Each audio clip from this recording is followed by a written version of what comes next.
Good morning, students. Today we will discuss the chapter number 4. Chapter 4 is linear equations in two variables. तो two variables के बारे में हम introduce करेंगे आपको कि किस तरह से लीनियर इक्वेशंस हमने टू वेरिएबल में अब आएंगी, तो किस तरह से सॉल्व होती हैं टू वेरिएबल्स में। तो हमने 8th क्लास तक लीनियर इक्वेशंस पढ़ी हुई हैं, लेकिन वो वन वेरिएबल में पढ़ी हैं, टू वेरिएबल्स में नहीं पढ़ी हैं, वन वेरिएबल में पढ़ी हैं। तो वन वेरिएबल का मतलब क्या होता है? वेरिएबल और नॉन वेरिएबल दो टाइप के हमारे नंबर्स होते हैं, वेरिएबल्स और नॉन वेरिएबल्स।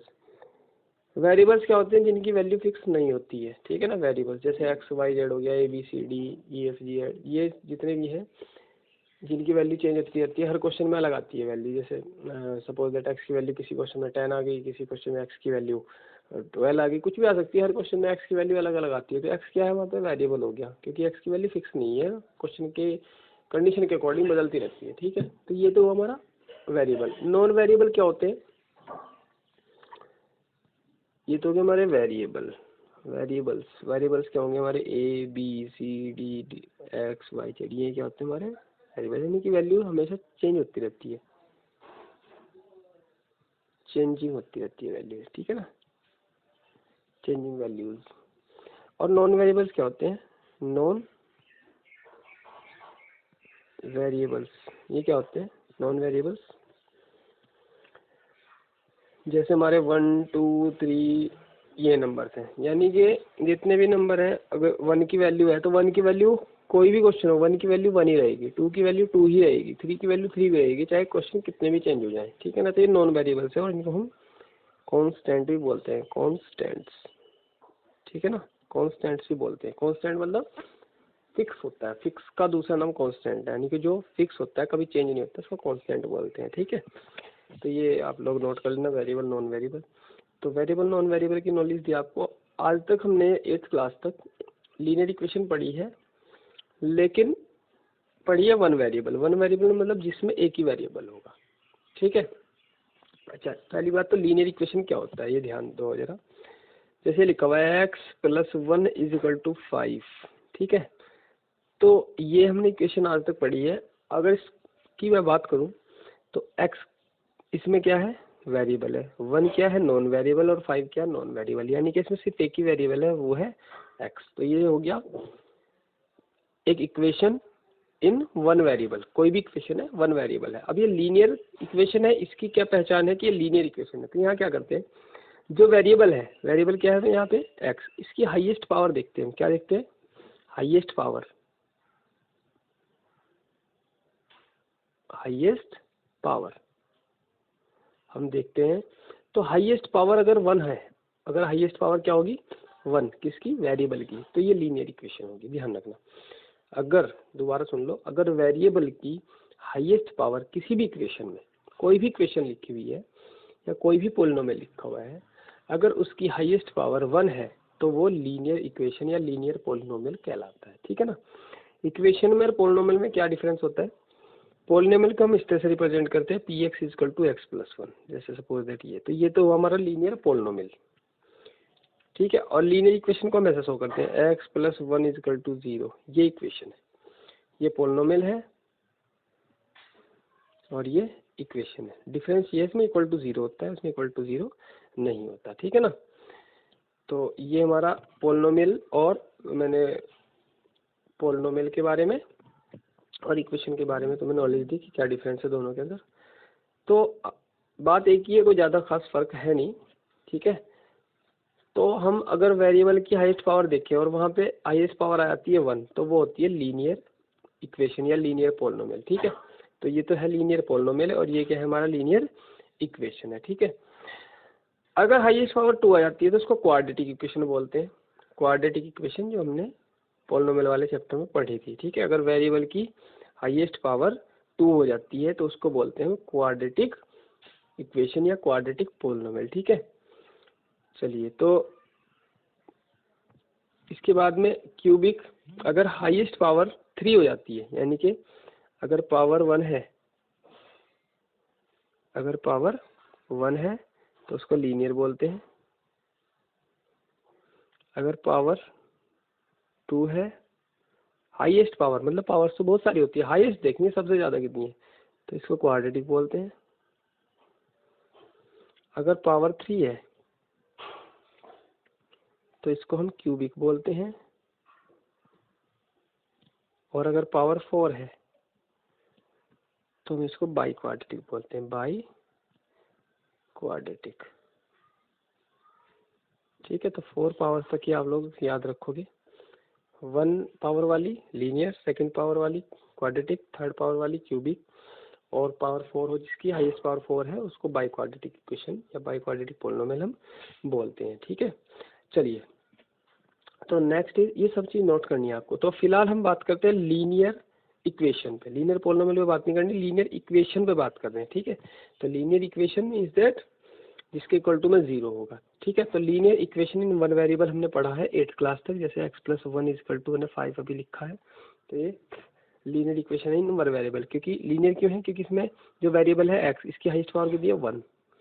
चेक कर लो, x के ऊपर कुछ नहीं लिखा हुआ, इसका मतलब हम 1 कंसीडर करेंगे। तो ये लीनियर इक्वेशन है इन वन वेरिएबल। तो हमने यहाँ पे एक इक्वेशन पढ़ ली 8th क्लास तक, linear equation in one variable. अब हम बात करते हैं linear equation in two variables. अच्छा, एक और बात, जो इक्वेशन थी हमारी, सपोज दैट ये इक्वेशन है x+1 = 0, ये कितने हैं, इसमें है लीनियर, इसको बोलते हैं linear equation in one variable. तो यहाँ से जो वेरिएबल की वैल्यू निकल के आएगी वो यूनिक होगी। यूनिक मतलब उसके अलावा उस इक्वेशन में कोई भी वेरिएबल की वैल्यू एग्जिस्ट नहीं करेगी। एग्जिस्ट का मतलब आएगी नहीं। जैसे x की वैल्यू अगर मैं निकालूँ तो यहाँ से -1 आएगी। ठीक है, क्लियर। तो ये जो सॉल्यूशन है, सॉल्यूशन जो है इसका यहाँ पे सॉल्यूशन इज यूनिक, ये याद रखना। ठीक है, यानी कि x की वैल्यू यहाँ पे फिक्स है, -1 ही आएगी, इसके अलावा कोई वैल्यू नहीं आएगी। ठीक है, अब हम पढ़ते हैं linear equation in two variables. ठीक है, linear equation in two variables जो कि हमारे 9th का टॉपिक है। तो linear equation in two variables क्या होता है, देखो जरा, जैसे ये लिखा हुआ है 2x + 3y = 6। ठीक है, ये एक इक्वेशन है। अब यहाँ पे देखो वेरिएबल कौन कौन है, एक वेरिएबल इसमें x है और एक वेरिएबल इसमें y है। ध्यान देना, एक वेरिएबल x है और दूसरा वेरिएबल y है। ठीक है, अब इनकी हाईएस्ट पावर देखो, x की हाईएस्ट पावर कितनी है 1, चेक करो यहाँ पे 1 है, और y की हाईएस्ट पावर 1 है। तो ये इसका मतलब ये लीनियर इक्वेशन तो है, और इसमें सिंस 2 हमारे वेरिएबल्स हैं तो इसलिए इसको बोलेंगे linear equation in two variables. ये linear equation in two variable होती है। अब इसके अगर मैं सॉल्यूशंस की बात करूँ तो इसका सॉल्यूशन यूनिक नहीं है। इसमें जैसे जैसे x की वैल्यू चेंज होती रहेगी ऐसे ऐसे y की वैल्यू चेंज होती रहती है। जो सॉल्यूशन देखते हैं, अगर मैं इफ पुट कर दूं x की जगह पे 0, अगर x की जगह पे 0 पुट कर दूं तो यह जाएगा 2 × 0 + 3y = 6, यही तो आएगा। तो ये 2 × 0 क्या हो जाएगा, 0 हो जाएगा। तो ये हो जाएगा 0 + 3y = 6।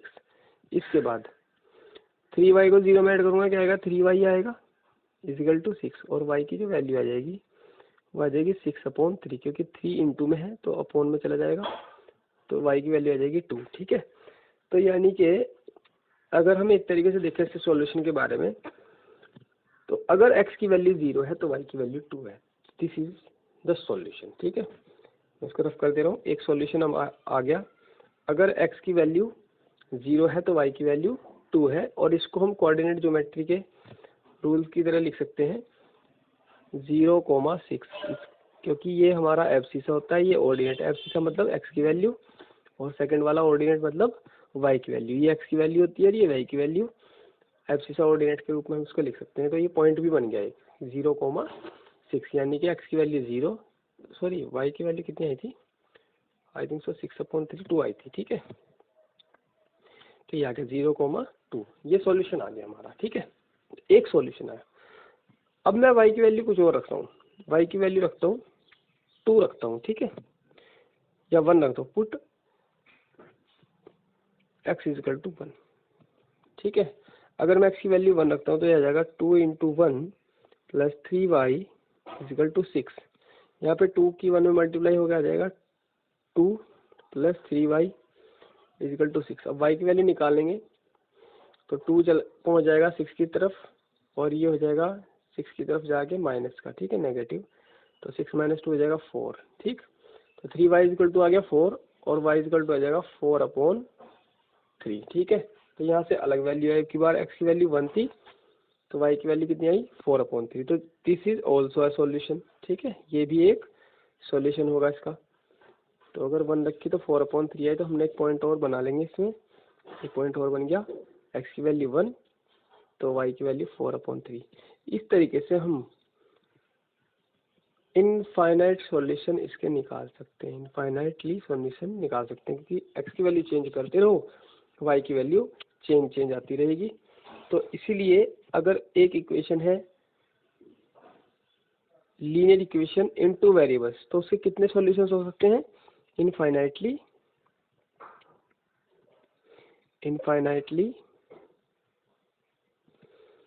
मैनी सॉल्यूशंस होंगे, मैनी सॉल्यूशंस।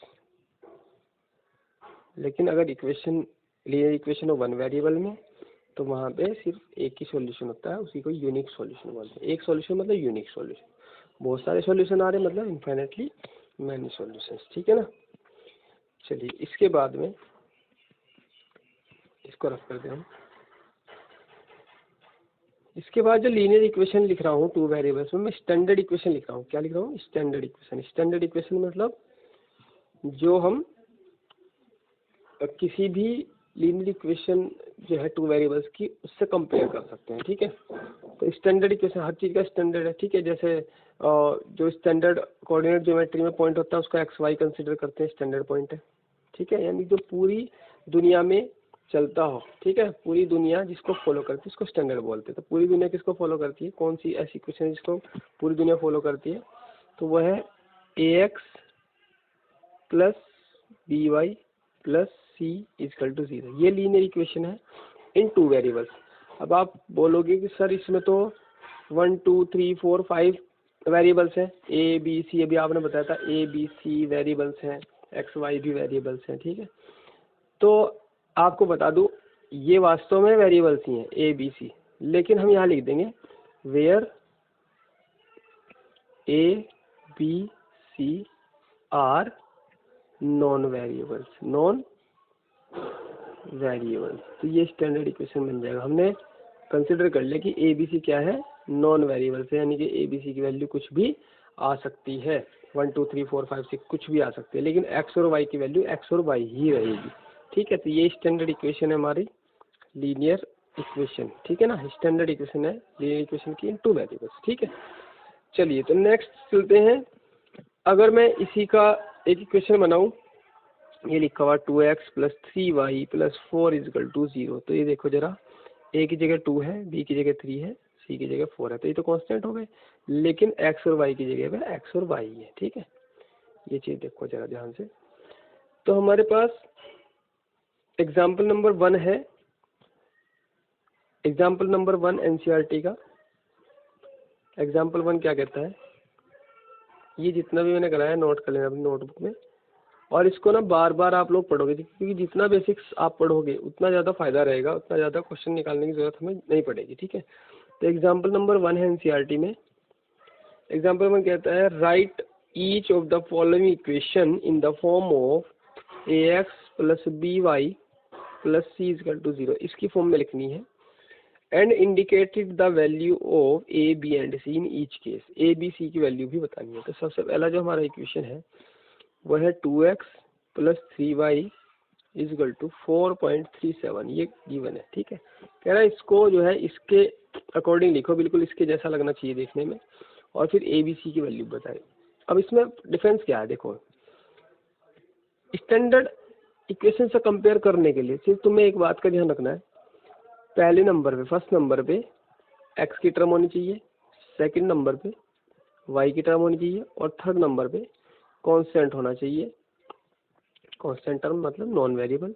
उसके बाद इक्वल टू का साइन होना चाहिए, और उसके बाद मतलब फोर्थ नंबर पे क्या होगा, फोर्थ नंबर पे इक्वल टू का साइन होगा और फिफ्थ नंबर पे 0 होगा, तो ऑटोमेटिकली तुम्हारी स्टैंडर्ड इक्वेशन बन जाएगी। ठीक है ना, स्टैंडर्ड इक्वेशन की जैसी वो लगेगी देखने में। ठीक है, तो ये नोट कर लेना जो मेथड मैंने बताया 1 2 3 4 5 वाला।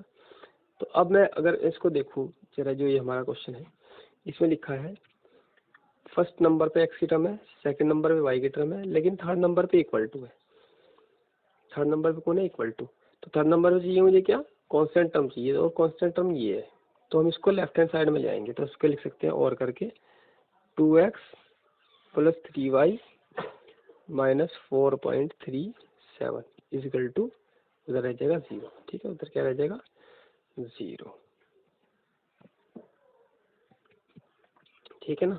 अब देखो फर्स्ट नंबर पे एक्स की टर्म, सेकंड नंबर पे वाई की टर्म, थर्ड नंबर पे कांस्टेंट, फोर्थ नंबर पे इक्वल टू, और फिफ्थ नंबर पे 0। तो ये हमारी इक्वेशन बन गई स्टैंडर्ड इक्वेशन से कंपेयर करने लायक। ठीक है ना, तो ये इक्वेशन स्टैंडर्ड इक्वेशन से कंपेयर कर देंगे तो हमारा सॉल्यूशन तो यही आ गया कि हमने इसको ax plus B Y plus C equal to 0 की फॉर्म में कर दिया।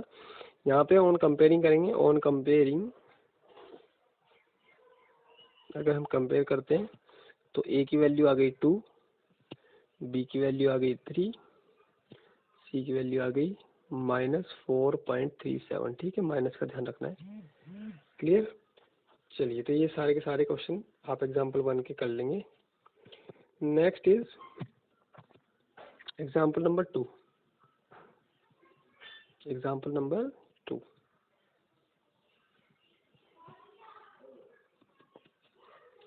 इधर write each of the following as an equation in 2 variables. ये कह रहा जो इक्वेशंस है फॉलोइंग, जो नीचे लिखी हुई इक्वेशंस है, इनको 2 वेरिएबल्स में कन्वर्ट करो।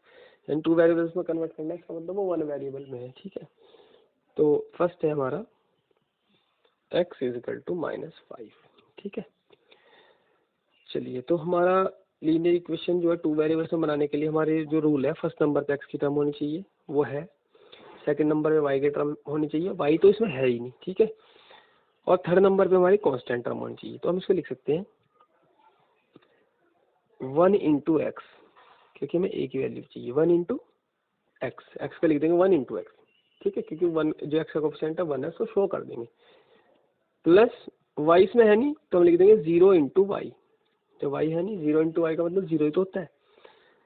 फिर थर्ड नंबर में कांस्टेंट टर्म को लाऊंगा तो ये -5 एक्स की और आ जाएगा, ये आ जाएगा +5 और इक्वल टू हो जाएगा 0। ध्यान देना इस पे। ठीक है, तो ये फर्स्ट नंबर पे एक्स की टर्म होगी, सेकंड नंबर पे वाई की टर्म होगी, थर्ड नंबर पे कांस्टेंट टर्म हो गई, फोर्थ नंबर पे इक्वल टू है, और फिफ्थ नंबर पे 0 है। ठीक है, अगर मैं कंपेयर करूँ यहाँ से ax plus B Y plus C equal to 0 compare करूँ तो a की तो वैल्यू आ जाएगी 1, b की वैल्यू आ जाएगी 0, और c की वैल्यू आ जाएगी +5। ठीक है, तो वैसे इसने पूछा नहीं था a b c की वैल्यू, लेकिन हमने फिर भी बता दी। ठीक है, तो 1 वेरिएबल का इक्वेशन था, कितने वेरिएबल्स थे इसमें, एक ही वेरिएबल था x, हमने कितने में कन्वर्ट कर दिया, 2 वेरिएबल्स में, x और y में।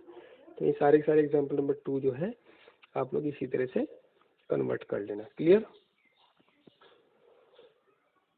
चलिए, तो इस तरीके से आपको एक्सरसाइज नंबर 4.1 कंप्लीट करनी है, एक्सरसाइज नंबर 4.1। क्लियर। इसके बाद में 4.1 बहुत छोटी सी एक्सरसाइज है, 2 ही क्वेश्चन है, तो इसीलिए मैं आपको थोड़ा सा वर्क ज़्यादा देना चाह रहा हूँ। इसके बाद में एक्सरसाइज एक्सरसाइज 4.1 के बाद में एग्जाम्पल नंबर 3 है। एग्जाम्पल नंबर 3, तो एग्जाम्पल नंबर 3 क्या कहता है जरा देखो। एग्जाम्पल नंबर 3 कहता है find 4 different solutions of the equations. क्या लिखा है, find 4 different solutions of the equation x plus 2y equal to 6। 4 different solutions हम निकालने हैं इसके। क्लियर, तो क्वेश्चन नोट कर लेना, x plus 2y equal to 6 के 4 डिफरेंट सॉल्यूशंस। अभी मैंने एक इक्वेशन के 2 सॉल्यूशन आपको निकाल के दिखाए थे। X plus 2y equal to 6। अभी मैंने एक इक्वेशन लिखा था 2x plus 3y equal to 6 लिखा था ना अभी कुछ देर पहले। उसके दो सॉल्यूशन मैंने निकाल के दिखाए थे। एक्स की वैल्यू 0 रखी थी, वाई की वैल्यू आई थी हमारी 2, एक्स की वैल्यू 1 रखी थी, वाई की वैल्यू आई थी 4/3। ठीक है ना। तो यहाँ पे भी 4 डिफरेंट सॉल्यूशंस निकालने हैं, क्योंकि मैंने बताया था इक्वेशन जो होती है 2 वेरिएबल्स वाली, उसके बहुत सारे सॉल्यूशंस हो सकते हैं, इनफाइनाइटली मैनी सॉल्यूशंस हो सकते हैं। तो इसने तो सिर्फ 4 सॉल्यूशंस पूछे, तो 4 सॉल्यूशंस आप लोग निकाल लोगे। तो कैसे निकालेंगे? सबसे पहले एक्स की जगह पे 0 पुट कर देंगे, पुट एक्स इक्वल टू 0। तो यहाँ पे ये तो 0 हो जाएगा एक्स की जगह पे, और 0 को जब 2y में ऐड करूँगा तो 2y बचेगा। 2y इक्वल टू 6 और y की वैल्यू क्या आ जाएगी 3। ठीक है। तो ये फर्स्ट सॉल्यूशन आ गया, यानी कि सॉल्यूशन इज इक्वल टू 0,3। पहले x की वैल्यू रखनी है। ठीक है। सेकंड सॉल्यूशन निकालते हैं। x की वैल्यू रख देंगे, क्या रखूं, 2 रख दो, पुट x इक्वल टू 2। अब आप बोलोगे सर 1 क्यों रखा? अगर मैं 1 रखता हूँ तो अपॉन में आएगा। ठीक है। तो ये चेक कर लेना, अपॉन वाले मतलब दिक्कत तो कुछ नहीं है, अपॉन वाले कर सकते हैं, लेकिन ज़्यादा क्लियर आ जाए, इंटीजर्स में आ जाए, ज़्यादा अच्छे रहते हैं। तो आ जाएगा 2 प्लस 2y इक्वल टू 6, और इसको आप लोग खुद से सॉल्व करना। y की जो वैल्यू आ जाएगी 6 - 2 4, और 4/2 दैट इज 2 आएगी। तो सॉल्यूशन जो आएगा हमारा वो आ जाएगा x की वैल्यू 2, y की वैल्यू 2। तो दूसरा सॉल्यूशन आ गया हमारा 2,2। इसी तरीके से आप थर्ड सॉल्यूशन, फोर्थ सॉल्यूशन कुछ भी वैल्यू रख के x की निकाल सकते हो, निकाल देना। ठीक है। चलिए, इसके बाद में एग्जाम्पल नंबर 4 है। इसमें एग्जाम्पल नंबर 4 में 3 इक्वेशन गिवन है, 3 इक्वेशंस, और बोला है इसमें find 2 solutions of each of the following equations, यानी कि 3 इक्वेशन है, तीनों के 2-2 सॉल्यूशंस हमें निकालने हैं। तो फोर्थ का फर्स्ट पार्ट है, ये लिखा हुआ है 4x plus 3y equal to 12। इसके 2 सॉल्यूशंस निकालने, तो निकाल देना। x की वैल्यू एक बार तो 0 रख दो, पुट x इक्वल टू 0। तो x इक्वल टू 0 रखूंगा तो क्या आ जाएगी 3y इक्वल टू 12 आ जाएगा, और y की वैल्यू आ जाएगी 12/3। ओ सॉरी, तो y की वैल्यू जो आ जाएगी 12/3 दैट इज 4। ठीक है। तो सॉल्यूशंस जो आ गया हमारा 0,4 आ गया। दूसरा सॉल्यूशन निकालेंगे, पुट x इक्वल टू 0 या y इक्वल टू 0 रख के भी निकाल सकते हैं आप सॉल्यूशन। एक x की वैल्यू रख के कुछ भी निकाल सकते हैं, y की वैल्यू भी कुछ भी रख के निकाल सकते हैं। चलो y की वैल्यू 0 रख के निकालता हूँ। y की वैल्यू अगर 0 रखता हूँ तो आ जाएगा 4x इक्वल टू 12, और x की वैल्यू आ जाएगी 12/4 दैट इज 3। बस यहाँ सॉल्यूशन लिखते हुए ध्यान रखना, पहले x की वैल्यू रखनी है। x की वैल्यू क्या आई यहाँ पे 3, y की वैल्यू 0। दो सॉल्यूशन आ गए 0,4, 3,0, और 2 सॉल्यूशन ये निकालने भी है तुम्हें, मस्त है। एक x की वैल्यू 0 रख के y की वैल्यू निकालनी है, और एक y की वैल्यू 0 रख के x की वैल्यू निकालनी है। तो 2 सॉल्यूशन तो फिक्स कर लो, ये तो निकालने। इनके अलावा जो और निकालने पड़ेंगे, अगर और भी पूछता है आपसे तो आप लोग निकाल लोगे, कुछ भी वैल्यू रख के, x की वैल्यू कुछ भी रख के वो आप लोग निकाल लोगे। तो इस तरीके से आपको एक्सरसाइज 4.1 एंड 4.2 दोनों की दोनों कंप्लीट करनी है। क्लियर? दोनों की दोनों कंप्लीट करनी है। बहुत आसान एक्सरसाइज है। 2 क्वेश्चंस तो है 4.1 में, और 4 क्वेश्चंस है 4.2 में। होमवर्क के लिए दे रहा हूँ, और 4 एग्जांपल्स हो गए 1 2 3 4। तो टोटल मिला के 4 to 6 और वो 10 क्वेश्चंस है तुम्हारे पास होमवर्क के लिए। तो 10 क्वेश्चंस आपको एज अ होमवर्क करने हैं, और मुझे सेंड करेंगे सभी। ठीक है।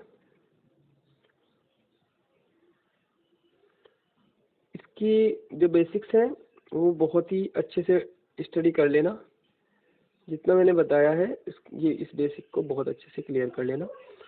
बहुत इजी चैप्टर है, नॉट सो हार्ड।